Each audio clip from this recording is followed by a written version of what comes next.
my co-host has put in some new tricks. One of my favorites, and he came up with it, but he wanted me to do it. It's Dolly Parton. Oh, wow. So you probably saw it. The balls. My balls are her boobs. Yeah, so that's right. So it's I think you should let the audience choose.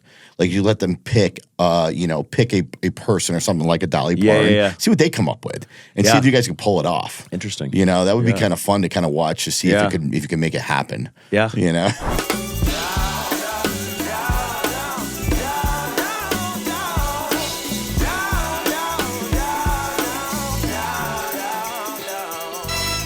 Yo, it's your boy, it's Phil Wham Bam Benamino. It's another Wham Bam Wednesday. The show about ordinary people who've done extraordinary things. And today, when I say extraordinary, it's extraordinary. But as always, first, man, we ask, give us a little bit of love, man. Go down there and subscribe to our podcast. Show some love, like it, share it, tell us everything about it. Today's guest, when I say extraordinary, I mean extraordinary.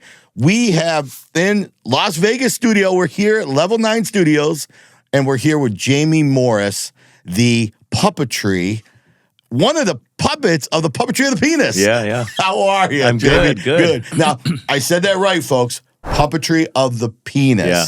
Explain that, Jamie. Explain the show to the audience. Well, it's I'm a puppeteer, and a lot of people think that we actually have puppets at the show. Yes. It's called Puppetry of the Penis, but it's the ancient Australian art of genital origami, if you want to make it fancy. It is fancy. It's high art. No, it's been around for 30 years almost. Really? Coming up on 30 years next year, I believe. And in Vegas, we celebrate 10 years in April. 10 years in And April. I've been in the show 8 years this month. 8 years. Yeah. So you do really, really well then. It's just fun. I mean, it's like I'm on the road a lot, and they let me come back and just slip into the show. And so it's a nice steady gig, and it's a lot of fun. Yeah. That's funny. So I gotta share with the viewers as well, because being that I'm a long time coming to Vegas quite a bit, I've seen just about every show here. Yeah. But I hadn't seen the Puppetry of the Penis. Yeah. I tried to avoid that show because I was a little uncertain about it. I'm not gonna lie. I'm not sure I wanted to go see a bunch of penises flicking around. Right. But I came months ago, and a bunch of friends wanted to go see it, and I lost a bet, so I had to go. And I'm not gonna lie, I laughed my ass off. It was pretty amusing and stuff. Very comedian, as well. Yeah. Is that something that you find yourself? Were you always a comedian? Were you always funny guy or what? I mean, I'm an actor first and foremost, and a writer. And we actually, going back to that, we get that a lot. Like a lot of guys come to the show, and the opening comic who warms everybody up is Christine Von Hagen, and she's amazing. She just has that audience right there for when we come on, and she'll call it like we're hey guys, shout out for the guys, and it's like and then she'll say, where are the gay guys, and they'll scream. She goes, happy browsing, and then with the straight guys, and they're like and then by the end of the show they come up and they're like, oh my god, my wife brought me, or my girlfriend brought me, and I didn't know what to expect. And I love it. They're just totally converted, because we are fully nude, and we make shapes out of our genitalia. So but actor first, and I don't know, I've always had this desire to do stand-up comedy, but it scares the hell out of me. Yeah. Like I can't imagine standing up. I can't. How can you say it scares you? You're up there standing naked in front of people making things with your penis. Yeah. I think because I have a co-host. Okay. And I do forget. I forget I'm naked. Like you just forget, and then the tricks are like broadcast on the screen behind us, and then we look back every once in a while to check to see if it's right, and then I'm like, oh shit, that's me. That's my junk. That's my junk. That's my stuff. That's my stuff. But yeah, dude, what is that like, auditioning for a show like that? Can you remember? I mean, I know you've been doing this for 8 years, but 8 years ago, do you remember reflecting back on what? Yeah. Okay, tell me about the audition, man. What is that? Distinctly. Does size matter? Like, does that matter or what? It helps, but a lot of guys think, well, I'm not hung enough to be in it. I'm like, we've had guys all shapes and sizes. Yeah. You just got to be bendy. You got to be able to do the tricks, and pretty much every guy can. Yeah. We're all different. We're all shaped differently. Like there are certain tricks I can't do, but my co-host can, and vice versa. So we just be like, well, I can't do the Eiffel Tower, so you do it, The Eiffel Tower. Yeah. That's right. The Eiffel Tower. Yep, it's there. It's there. In all its glory. And So I remember the audition distinctly. My friend Robert Ryan got me into it. They were looking for understudies.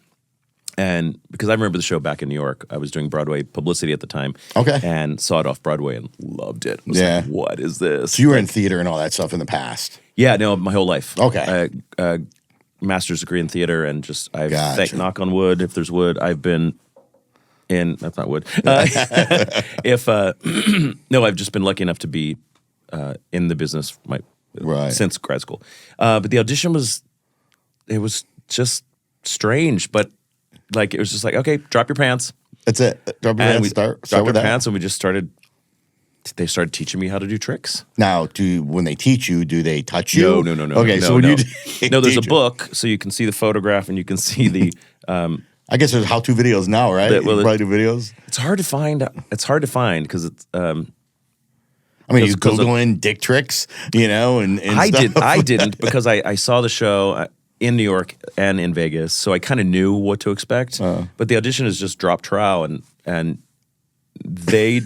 whoever's doing the expert is doing it, and it's funny because now I'm teaching tricks to people. So you're the expert. The real experts are the Simon Morley and David Friendy. Those are my bosses, the original creators. Gotcha. They're the experts. Are they Aussies? Are they from Australia? They are. Okay. Yeah. So that's where it originally came from. So Yeah. So In did they Melbourne. fill in? Did they ever do any shows?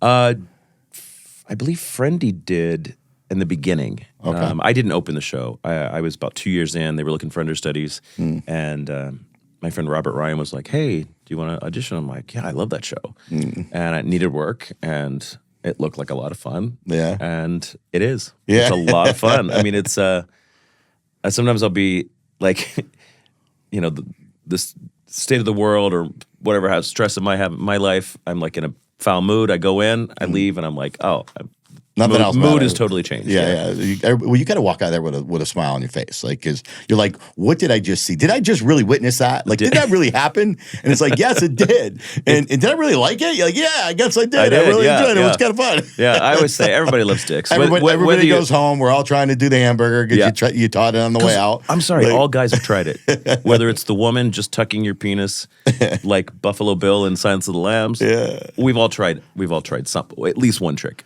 All right, so I got to ask, what did your parents think when they found out that, hey, Mom, Dad, I got this show and I get this lead? They don't know because they don't know because my mom is no longer with us, and I don't really I don't have a relationship with my dad. But friends are either very supportive. Well, friends are all just supportive, but some won't come see it. I was gonna say, is it weird knowing you got people in the audience and here you go, you're dropping your trowel? It doesn't bother me, but sometimes it bothers them. They're like, Jamie, there's no way I can come see your penis. And I'm like, I get it.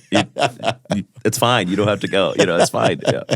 But yeah, they're like, there's no way. Or the Robert, who got me into it, and he's no longer with the show, but his sister came and she watched the show like this. With really? Covering one. Because she was like, I can only look at Jamie. I can't look at my brother. But yeah. So what do you tell people when people are asking you, so what do you do for a living? I make tricks out of my genitalia. So you go right at it. I make balloon animals out of my junk. I mean, you're not lying. Yeah. I mean, it's first and foremost a comedy. A lot of people might think it's sexual. Like it's hard to get publicity, especially on TV. Well, you would think that because, and I think that's kind of even was, I was a little bit hesitant I was for many years. Yeah. Because, you see the sign Puppetry being, what is that about? It's a sex shop, this, that, and the other. You walk in, it's kind of schwanky, you know what I'm saying? You got all this history, you got the hustler and, some porn stuff going on. And so you're reading about all this stuff and you're not quite sure what you're walking into. So, of course, you're going to have a drink because you need to have a drink to go watch the show. and then you go in there and you're wondering, okay, they're really not going to be naked. Like something's like these are going to be like puppets, like real puppets. Yeah, or we're behind a sheet. There's people have all different kind of it's like you're going to see a fake penis or something maybe pop up on screen or whatnot. Had no clue the way that it was done, and to think that there was a camera right there that made it that much bigger, and put it right in your face. It's like we say, folks in the back, we're gonna give you 10 feet of penis tonight. It is, and we're in a sex museum, the Erotic Heritage Museum. So a lot of people think it's gonna be sexual, and it's not. It's first and foremost a comedy. You know that. Yes, You saw it. yes. It's just, and after a while, you just kind of like, oh yeah, those are two guys just. It's like two friends just goofing off. Right. Right. But it's a show. Right. Yeah. It turned out to be a show. Turned out to be a show. And Yeah. you make some money, good money at it. Yeah, So, it's great. I mean, Yeah, I'm very how many great- shows very do you, grateful. How many shows do you do a week? 4. Four shows a Thursday through week? Sunday at 8 o'clock. Gotcha. Yeah. Gotcha. And there's so there's one show a night. One show a night. So you can only twist it one time. Yeah, it's just exhausting. So, let me ask you, is it? Like, does it No, hurt? no. You got to ice it down? What do you do? The Cold plunge? The two questions we get are, Yeah. does it hurt? Yeah. No, not at all. And how do you not get hard? Yeah. That is not even a possibility. Really? So playing with it doesn't you Not don't even ever a got you know possibility. No. you don't what about making like an Eiffel Tower or Statue of Liberty? You gotta get it to be larger, don't you? It's just stretching. It's just all straight stretching. stretch. Yeah, no, there's no. They have to be flaccid or you can't do the tricks. I would say if we get hard, it's just What if you see a towel somebody rack. attractive, somebody you're attracted to in the audience shows up? It just doesn't. You know? It just. I mean, you might feel Because it. you guys make some eye contact. You with might some feel a people. tingle, but you're not getting hard because there's tingle. dialogue. There's what trick is next. Framing. The trick. Crowd work. It's just a lot Yeah, going you guys on. do that. The crowd work. That I makes always some say the people blood's uncomfortable. up here because the brain is doing all the work. So it's Yeah. like thank God. But you have to worry about it getting like too soft, like too shrinkage.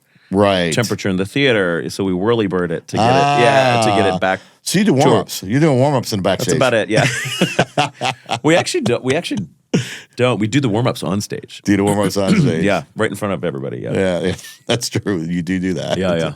Do you have right now? Obviously alcohol's involved, so people are drinking, they're having a good time. Yep. Do you ever get any obnoxious Oh people? God, yeah. It's Vegas.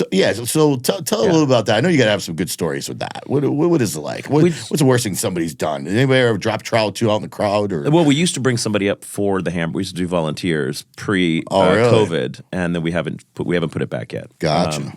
But yeah, we used So to. you bring- would actually ask somebody, yeah. and people would come up. about half the time. Really? People would come up. Yeah. And I would turn upstage, teach them, show them, and then like the other co-host would just announce how it's done. Right. So, but we don't do that anymore. But I'd say the worst thing that's happened. We've had just rowdy, like like bachelorette parties, or just too so excited that they just can't keep quiet, which is kind of hard when you're trying to deliver punchlines. But one of the things that stands out, one of the funniest things that stands out was this woman in the front row. I'll say her name is Barbara. And in the middle of the show, like out of nowhere, just this non sequitur. She goes, "You have very beautiful eyes." And I'm like, "Oh, thank you, Barbara." Okay. And I said, for the folks in the back who couldn't hear Barbara or see Barbara, she said, "I have very nice eyes." That's very nice to hear, Barbara. I think you're missing the point of the show. My eyes are down here. Yeah. But it's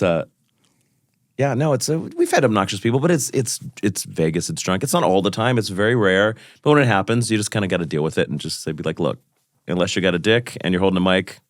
Right. Yeah. Well, I think too, there's a misconception as well, is that the majority of people are going to be homosexual, going to be gay. Yeah. It's like they want to go see the penis, but it's not like that at all. There's a huge mix, like it's a very mixed crowd. It is a very mixed crowd of everybody, and they really are just having a good time.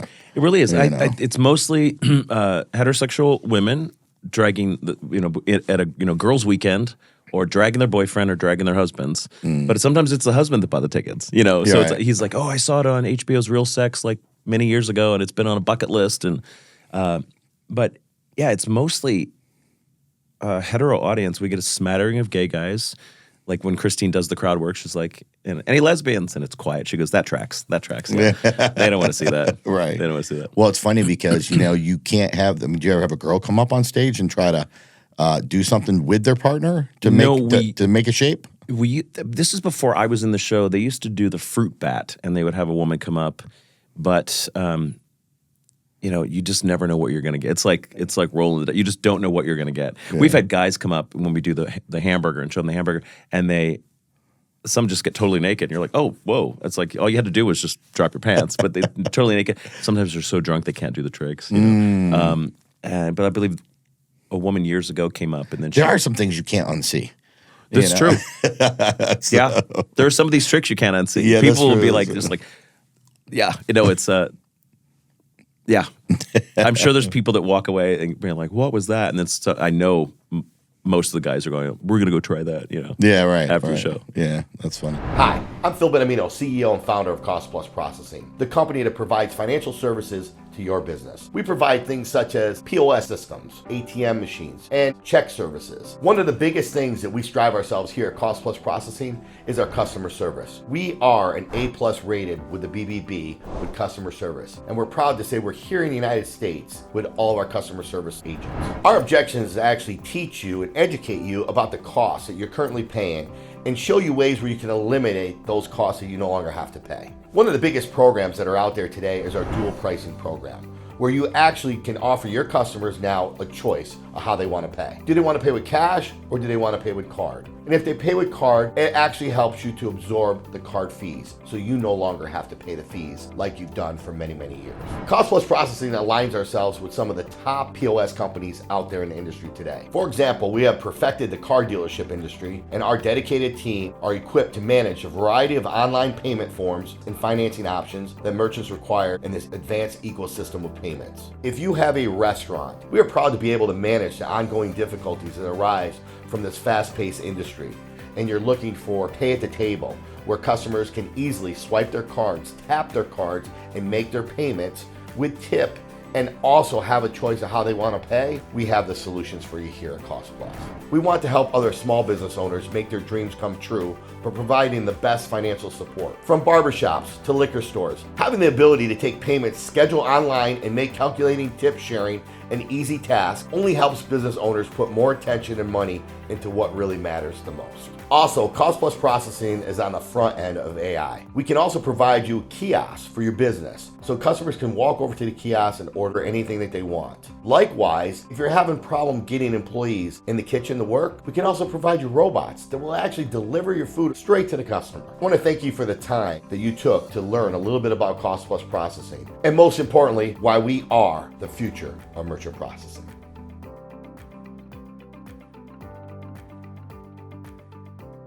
How do you come up with new tricks? Like, who thinks of these things?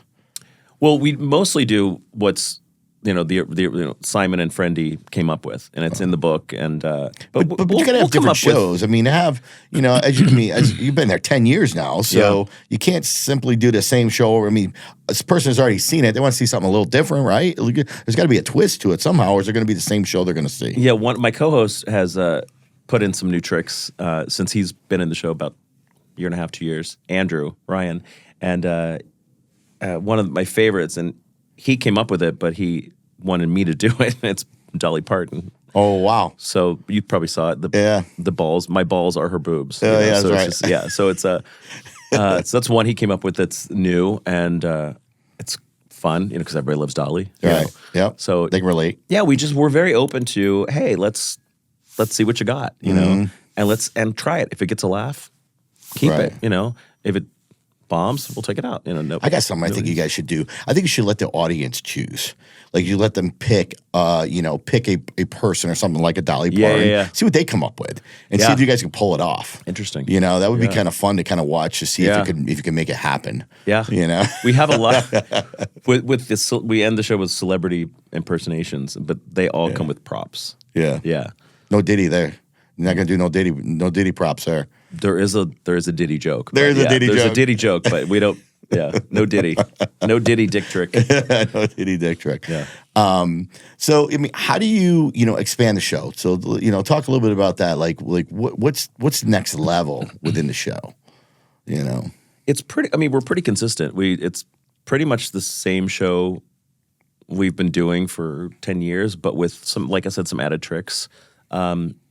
And yeah, I mean, it's, like I said, there's sometimes the show does evolve and change depending on what puppeteer you have. Because sometimes, like I said, I can do a trick that Andrew can't do or Jonas can't do, and they can do tricks that I can't do. Right. So it's not the same show that I joined, in that it's going to be different depending on what puppeteer you have. Right. But it's still the essence of Puppetry of the Penis. Right. Yeah. Have you ever done more than 2 people on stage? Have you ever done it with 3 or 4? Only if we have volunteers. Oh, okay. Back in the day when we had volunteers. Gotcha. Then we'd have sometimes we'd have 4 guys come up, Yeah? and then us, and then we're all doing the hamburger. That's funny. And That's funny. yeah. I mean, then of course it's a cast of 3 because the opening comic, Christine. Right. Yeah. That's interesting. One of the opening comics years ago, I believe I heard this is true, was Amy Schumer. Oh yeah, Back in the day. Yeah. Back in the day, before she was Amy Schumer. right. I can see that. I Yeah. can see that. That's something. So as far as obviously your career goes, where else do you see? I mean, is this something that you plan on? You're going to retire as king of the puppetry of the penis? I don't know about that, but it's I mean, I'd like to be in it as long as I'm in Vegas. Yeah. Yeah. I don't know what the future holds. Do for people that. recognize you? Sometimes. Yeah, you not gotta a lot. walk in and- Not a lot. It's weird because you'll come out for the meet and greet with clothed, and sometimes they're like, "Oh, wait, you were in the show." Yeah, it's like then all they have to refer to is this, and then Right. it's like, "Why'd you put your clothes back on?" I'm like, didn't you get enough? Oh, yeah. That's interesting. I'm sitting here and I keep thinking back to the show now because you brought up Dolly Parton. I'm starting to visualize some of those things again, and it's bringing things you can't unsee. the things you can't unseen, and thinking about the creative part of it all, like who really decided, hey, one day we're sitting there and let's just start making we'll make a show out of our penis, and and thinking about the kind of money that it's been able to establish and make, and the amount of people it's touched. How many people do you think have gone to the show? I don't know that statistic, but since Simon and Friendy developed it in a bar in Melbourne, Australia, then it went to Edinburgh Festival, and then it just kind of took off Broadway.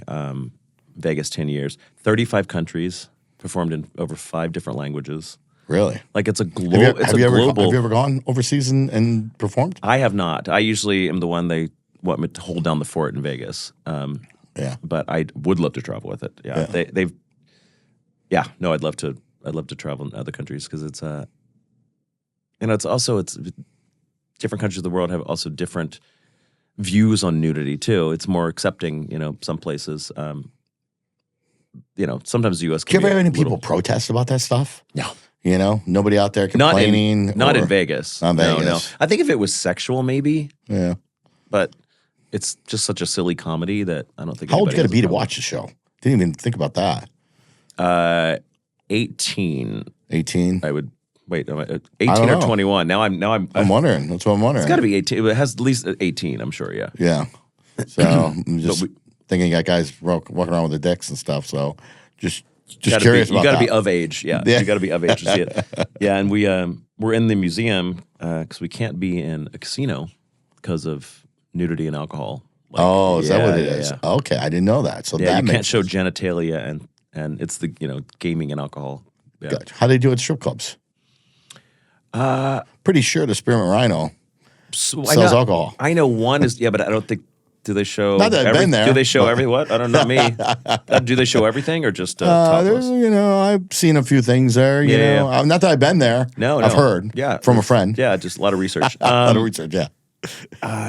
I know there was one club grandfathered in called the Palomino Club. Yeah. That is full frontal, male and female.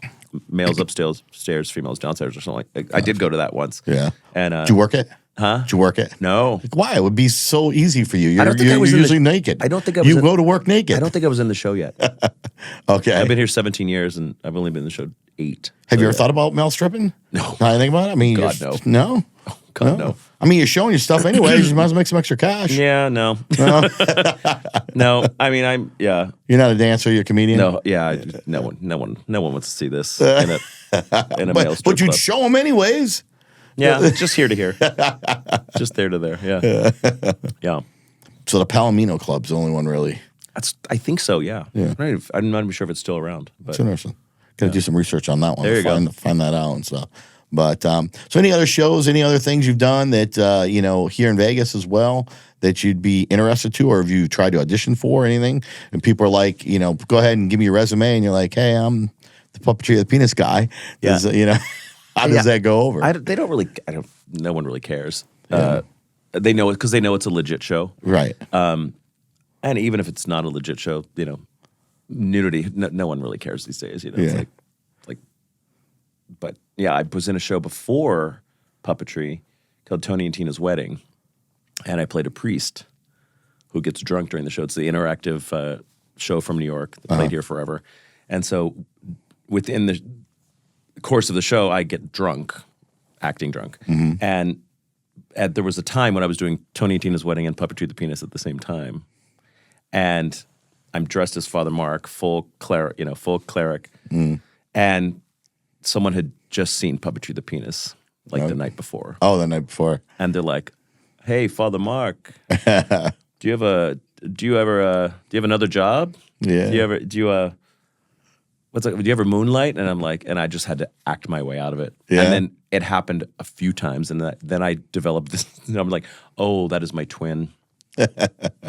We don't talk about Yeah. because it was like you're talking to a priest who you just saw his dick on stage the night before. Yeah, and some people can't really separate. They're like, yeah, I mean, it's just acting. It's just acting, folks. It's just acting. Exactly.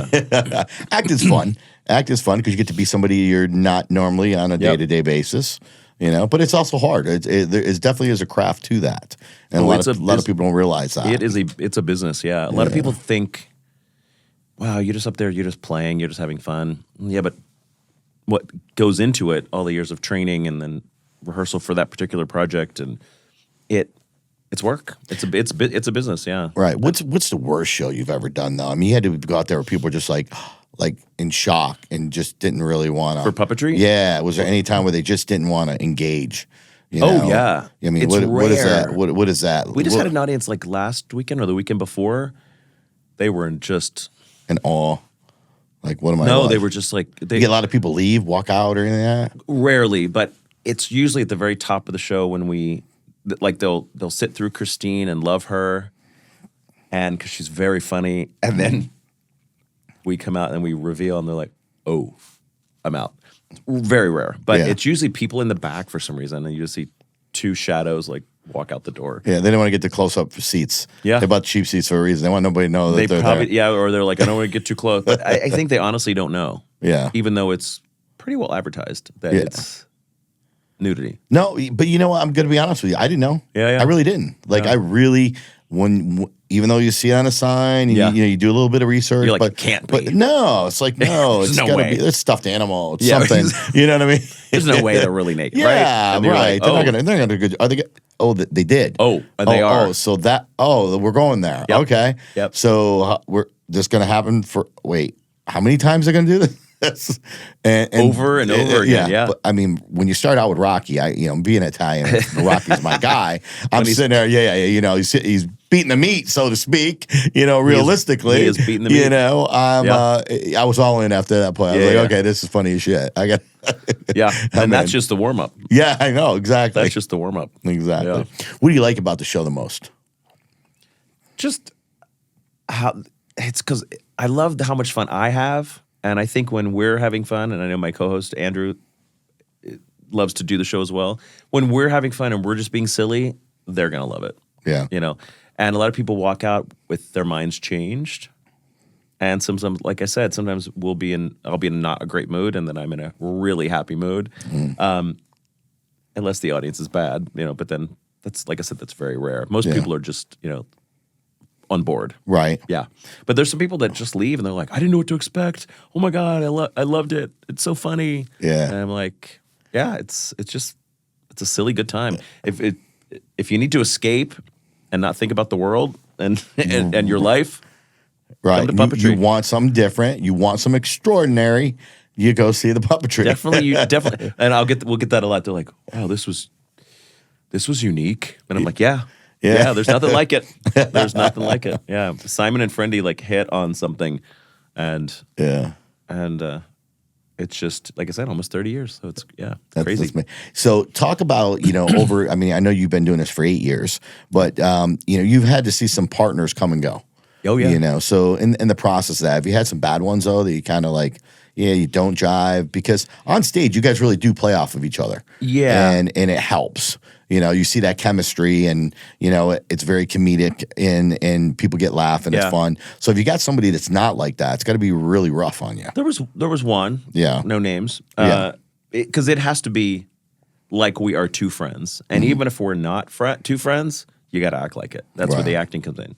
And I've been friends or friendly with most or all of them. One was a little, kind of thought it was a one-man show. Gotcha. And it's not. It's a volley. It's like back and forth. Yes. Like it's equal. There is no star in the show. The dicks are the stars. Yeah. So if you go in there thinking, oh, I'm going to shine and I'm going to be the, it's not, it's not for that. Yeah. So, but one out of, many puppeteers, it wasn't, not bad odds. Well, I think back to, you're saying it's been going for so long. You think about cameras and how the quality has changed. Yeah. And things are much different. You ever do one in 3D? What's that got to be like? Oh, no, we haven't. Oh, my God. That's an idea, though. See, you that's guys, there you go. That could be another level for you, man. I'll talk to the producers when I get out of here. Yeah, there you go. 3D That could be dicks. 3D coming at you close and live. Yeah, it's like shit. Yeah, that's a whole different, that's a unique situation. That's a good, that's an idea. It's just another idea. I just threw it out there, man. Yeah. So I want a little credit That's for a that. good Put idea. Wham Bam as a little credit for that one. Yeah, I will say like, yeah. I'm going to pitch that. There you go. Well, I really, really appreciate you coming on here, letting us know a little bit more about, about the show and stuff. Tell people where they can get tickets, how they can find you all, and what's the best time to really go. You can go to Vegas.com. You can go to eroticmuseumvegas.com, puppetryofthepenis.com, puppetry of the P on Instagram. But mostly Vegas.com. You can get some really good deals. And we're Thursday through Sunday, 8 o'clock. And no night really is better than, because every night in Vegas is fun. Yeah, exactly. Yeah. So, it's Thursday through Sunday at the Erotic Heritage Museum. If you want something unique, yeah, that's it. That's there. There you have it, folks. You heard it right there from the man himself. One of the puppetry of the penis. And I'm not gonna lie. Go see the show, man. Go to Vegas. Go see the show. You will not regret it. If you don't like it, call up your boy Wham Bam. I'll reimburse you your ticket. Okay. Oh, that's how well I know you're gonna laugh. If you laugh, then guess what? If you're laughing, that's all about life, man. That's what you want. You need to laugh more in life. That's what the whole world needs right now today. So, and as your boy Wham Bam always says, if your life was a movie, would it be worth watching? And if the answer is no, then stop being ordinary and start being extraordinary. Till next Wednesday, I'm your boy Wham Bam, and I'm out.